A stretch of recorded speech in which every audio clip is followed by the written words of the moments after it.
I love trying unique switches from small vendors on this channel, but rarely are they ever tactile. So when I got Voyager switches from ChosFox, I was actually pleasantly surprised. But do they stack up against other known tactiles in its expensive price point? This video was brought to you by Drop. Drop is running a buy one get one free sale on their MT3 keycaps, a great opportunity to stock up on plastic squares.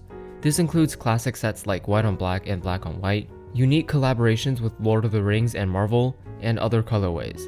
This sale will start next Monday, 2 days from today, and run until Friday. Check the link in the description for more information. First off, these have nice and secure packaging, a thin cardboard box with a plastic shell inside, just like Gateron CJs.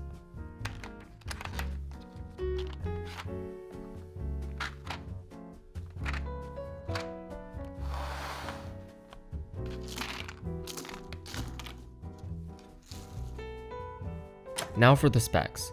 Voyagers are tactiles with a 62.5 gram double stage spring. The top housing is polycarb, bottom is nylon, and stem is POM. Nothing new. These switches are 5 pin and do have factory loop. They are long poles. Finally, Voyagers are 70 cents a piece, placing them in the premium switch category.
These switches sound incredibly clean and clear right out of the box. There is almost no top out sound, which definitely helps with this. My only gripe is the leaf noise. It's not terrible in most configurations, but my very sensitive microphone and the tape modded seal PCB allow you to hear every tiny imperfection. Ultimately, the extra leaf noise makes the switches sound pretty sharp. To me, it's louder than the leaf noise in Holy Boba's, and this could be due to Holy Boba's louder topping out masking the extra sound. Volume-wise, Voyagers are loud, being around the same volume as Holy Boba's, if not a tad bit louder. Compared to the Momoka Sharks, they are lower pitched than both the top and bottom out. I would actually consider these slightly more tactile than Holy Boba's. The double stage spring combined with the shorter bottom out distance makes it feel snappier.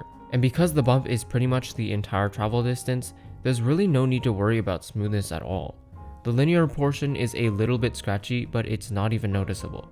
Speaking of smoothness, let's look at the factory loop. It looks pretty evenly spread with no big globs anywhere. I'm happy to say that it's also consistent across the batch.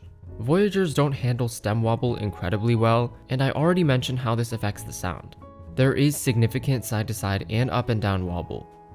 With Voyagers being 70 cents a piece, they aren't exactly easy on the bank, but they hit all the right marks and compete very well with the likes of mint chocolate chips, which have the same price, and Holy Bobas, which are even more. And not leaving out Boba U4 Thogs, which are slightly less at 65 cents a piece. They're all great stock, so it simply comes down to your choice of pitch and fine-tuning your board's feel. You really can't go wrong with any of these, and Voyagers offer a new avenue for premium tactile enthusiasts to explore.